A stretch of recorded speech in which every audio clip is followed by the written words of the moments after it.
Hello everyone, आज हम लोग पढ़ेंगे सारे अल्टरनेटिव करंट क्लास 12 चैप्टर की सारे एग्जांपल्स की एनालिसिस। ठीक है, सबसे पहले फर्स्ट एग्जांपल की बात करते हैं। ये light bulb is rated at 100 watt for देखो पावर आपको गिवन है, वोल्टेज भी गिवन है। Find the resistance of the bulb, निकाल लोगे जब पावर हो in terms of resistance voltage तो क्या हो जाएगा, P is equal V square upon R होता है ना, तो वहाँ से आप रेजिस्टेंस निकाल सकते हो। Peak voltage of the source, तो आपको पीक वोल्टेज मतलब बी नोट पूछा है, बी आपको गिवन है, बी नोट पूछा है, तो is equal V naught upon 2 होता है, √2। ठीक है, बी नोट अपॉन √2 होता है, तो वहाँ से बी नोट निकाल दोगे। In the IRMS through the bulb, तो V is equal P is equal power is equal voltage into current, तो बी आई, कितने भी आई और बी हैं हम उसको कंसीडर ऐसे करेंगे IRMS BRMS। ठीक है, बस बी आई करके आपको निकाल लेना। ठीक है, नेक्स्ट एग्जाम्पल बात करते हैं। Example number 2। अब प्योर इंडक्टर मतलब एयर की वैल्यू गिवन है आपको मिली हेनरी से। ठीक है, ये इसको कनेक्ट करा जा रहा है एक 220 voltage. Find the inductive reactance and IRMS in this circuit if the frequency of the source is that. Inductive reactance मतलब ओमेगा एल की वैल्यू पूछी है, तो ओमेगा इंटू एल, ओमेगा क्या, तो 2 पाई इंटू फ्रिक्वेंसी गिवन है और L भी गिवन है, यहाँ से आपको एक्सएल मिल जाएगा। अब IRMS पूछा है तो पहले आई निकाल लो, IRMS ही आई निकालना ही IRMS हो गया, तो बी इज इक्वल क्या हो जाएगा, V is equal R I, तो मतलब XL इंटू आई, तो यहाँ से आई निकाल लो बी अपॉन XL करके निकल आएगा। नेक्स्ट एग्जाम्पल की बात करते हैं थर्ड। अगर लैम्प को कनेक्ट करें सीरीज में एक कैपेसिटर के साथ, अगर आपका जो ऑब्जर्वेशन है क्या हो सकता है, अगर उसको DC वोल्टेज से कनेक्ट करवाएं या AC वोल्टेज से कनेक्ट करवाएं, तो आपको प्रिडिक्ट करना है कि क्या हो सकता है। अगर आप कैपेसिटेंस मतलब C की वैल्यू को कम करो, अगर आप DC सोर्स से पहले केस देखेंगे, DC सोर्स से आप कनेक्ट कर रहे हो, ठीक है, तो कैपेसिटर जो होगा वो गेट चार्ज हो जाएगा, और आफ्टर चार्जिंग चार्ज होने के बाद करंट फ्लो नहीं होगा। ठीक है, करंट फ्लो नहीं होगा तो लैंप ग्लो नहीं करेगा। ठीक है, तो there will be no change, अब इसमें चेंज भी नहीं आएगा, आप सी को रिड्यूस करो चाहे घटाओ बढ़ाओ। अगर AC सोर्स है आपका तो कैपेसिटर क्या करेगा, कैपेसिटर शो करेगा तो करंट फ्लो होगा सर्किट में, करंट अल्टरनेट होगा, तो अगर सर्किट में फ्लो करेगा ना तो लैंप बिल साइन, तो लैंप जलेगा भी। और रिड्यूसिंग सी घटाओगे तो सी होता है, सी घटाने पर ये कैपेसिटर रिएक्टेंस बढ़ता है, तो इंक्रीज करोगे नहीं, इंक्रीज रिएक्टेंस बढ़ेगा, lamp will shine less brightly than before, और रिएक्टेंस बढ़ गया, रिएक्टेंस बढ़ेगा तो साइन कम हो जाएगा। नेक्स्ट एग्जांपल बात करते हैं 7.4। इसमें देखो म्यू फैराड है, मतलब सी की वैल्यू गिवन है, इज कनेक्टेड, बी की वैल्यू गिवन है, सी की वैल्यू गिवन है, आपकी फ्रिक्वेंसी भी गिवन है। फाइंड द कैपेसिटर रिएक्टेंस, तो ओमेगा, तो एक्स सी की वैल्यू तुम्हें निकालनी है, क्या होता है 1/ओमेगा सी, ओमेगा की वैल्यू क्या होती है 2 पाई म्यू इंटू सी, आपको सी गिवन है और फ्रिक्वेंसी गिवन है, यहाँ से एक्स सी निकल आएगा। ठीक है, और करंट IRMS पीक वैल्यू, तो यहाँ से एक्स सी मिल गया, तो बी इज इक्वल क्या हो जाएगा, V is equal X C into I निकालना है, आई अपॉन एक्स सी कर देंगे, आई निकल आएगा, और आई निकल आया तो आई नॉट निकल आएगा, I naught is equal I naught upon √2 क्या होता है IRMS निकल आएगा। ठीक, क्लियर। नेक्स्ट एग्जाम्पल की बात करते हैं। एग्जाम्पल नंबर 5 ये कह रहा है, ये भी कह रहा था अगर फ्रिक्वेंसी को डबल कर रहे हो, फ्रिक्वेंसी को डबल कर दें, what happens to the capacitor reactance, capacitor reactance कम हो जाएगा, और कैपेसिटर रिएक्टेंस कम होगा करंट बढ़ जाएगा।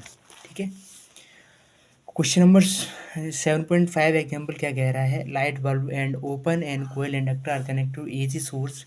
ठीक है, और स्विच अगर क्लोज कर रहे हो, switch is close and after some time and iron rod is inserted, iron rod उसको इंसर्टेड कर रहे हो इनटू द इंटीरियर, इसमें आयरन को घुसेड़ रहे हो। ठीक है, the glow of the light bulb, ठीक है, इंक्रीज होगा या डिक्रीज होगा, तो देखो इसमें बढ़ाओगे इंडक्टेंस तो क्या होगा, इंसर्टेड करोगे तो magnetic field inside the coil, magnetic field inside the coil कैसा होगा, बढ़ेगा।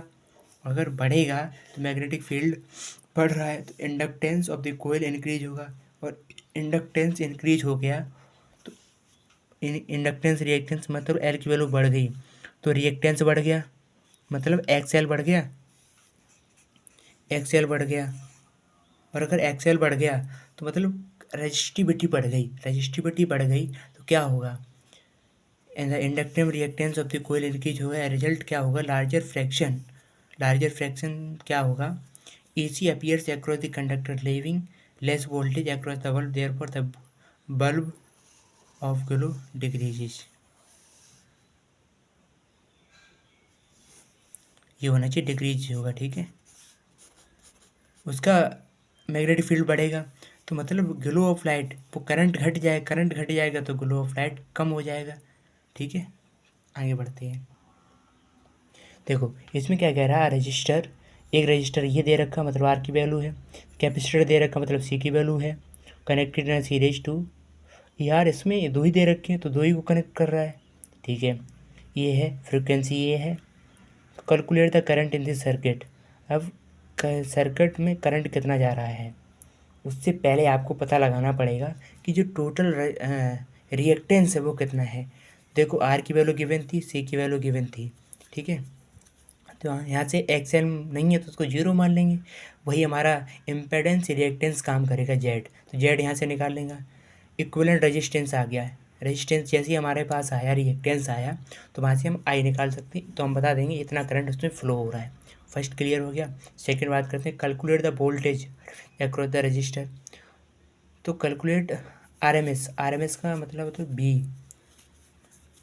Across register. देखो आप बताना बी रजिस्टर, रजिस्टर के पास से कितना जा रहा है और कैपेसिटर के सीरीज की केस में वोल्टेज डिवाइड होता है, तो आर के पास कितना वोल्टेज है और सी के पास कितना वोल्टेज है, तो हम ग्रेजुअली लगा देंगे, इंडिविजुअली लगा देंगे और निकल आएगा, ठीक है।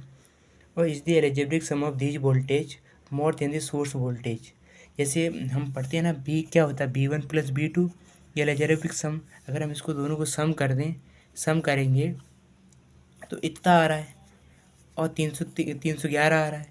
बट अगर हम निकालते हैं तो ये आता है, क्योंकि 220 वोल्टेज ये है हमारा। इससे क्या पता लगता है, phase difference between two voltages properly taken into the account the total voltage across the resistor and the capacitor is equal to the voltage of the source. Difference आ रहा है, इससे क्या पता लग रहा है, इससे ये पता लग रहा है जो वोल्टेज है ना, दोनों वोल्टेज वो सेम फेस में नहीं है। अगर सेम फेस में होता तो हो जाता है, क्योंकि सेम फेस में नहीं, हम वेक्टर सम करते हैं, ये वाला सम तभी करेंगे जब एक ही डायरेक्शन में हो। एक ही डायरेक्शन में होगा मतलब फेज डिफरेंस जीरो होगा, इसमें फेज डिफरेंस 90 डिग्री है, इसमें वेक्टर सम करेंगे तो ये आएगा।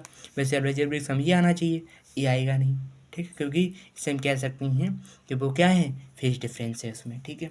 नेक्स्ट एग्जाम्पल बात करते हैं, एग्जाम्पल नंबर 7 की बात करते हैं। तो एग्जाम्पल नंबर 7 एक थ्योरेटिकल एग्जाम्पल है, ठीक है। इसमें कुछ नहीं करना है, पावर आपको ध्यान रखना है, बी आई कॉस फाई होता है, और कॉस फाई क्या होता है, आर अपॉन जेड, बस। क्या लैग करेगा, इधर आएगा तो लैगिंग होगी मतलब घट रहा है, इधर आएगा तो लीड हो जाएगा, ठीक है। Completely neutralize the lagging wattless current I Q by N equal leading wattless current I Q, ठीक है, सिंपल। कैंसिल आउट हो जाएगी, कैंसिल आउट होने के बाद आपको इफेक्टिव मिल जाएगा power factor. Sinusoidal voltage, next हम बात करते हैं एग्जाम्पल नंबर। साइनोसाइडल फंक्शन है, ठीक है, तो उसमें पीक वैल्यू आपको ये दे रखी है, फ्रिक्वेंसी ये है, पीक वैल्यू मतलब वोल्टेज आपको बी नोट गिवन है, यहाँ से बी निकल लेगा, बी निकाल लेगा ना। फ्रिक्वेंसी आपको 50 हर्ट्ज दे रखी है ना, ये is applied to LCR circuit, LCR circuit आ गया, इसका मतलब जो आर है वही जेड हो जाएगा, आर है, आर है वही हमारा जेड हो जाएगा ना, ठीक है, आर है वही हमारा जेड हो जाएगा सरकार। तो आर इतना है, एल इतना है, सी इतना है, find the impedance of the circuit. तो इम्पेडेंस की बात करें तो एलसीआर का केस है 3 आना चाहिए, नहीं कुछ एलसी ऑक्सीलेशन नहीं, एलसीआर सर्किट है, तो यहाँ से आप इम्पेडेंस रेजिस्टेंस निकाल सकते हो, इम्पेडेंस निकल आएगा। Phase difference between the voltage across the source the circuit the power dissipated in the circuit the power factor. ये बहुत अच्छा एग्जांपल है, इसमें सब कुछ गिवन है। इसमें क्या कह रहा है, तो फिर हम क्या करेंगे, इसमें एक्सएल एक्सी निकाल लेंगे, फ्रिक्वेंसी गिवन है, एल गिवन है तो एक्स एल निकल आएगा। फ्रिक्वेंसी गिवन है, सी गिवन है तो एक्स ई आ जाएगा। इससे आर गिवन है तो एल सी आर सर्किट के लिए इम्पेडेंस निकल आएगा।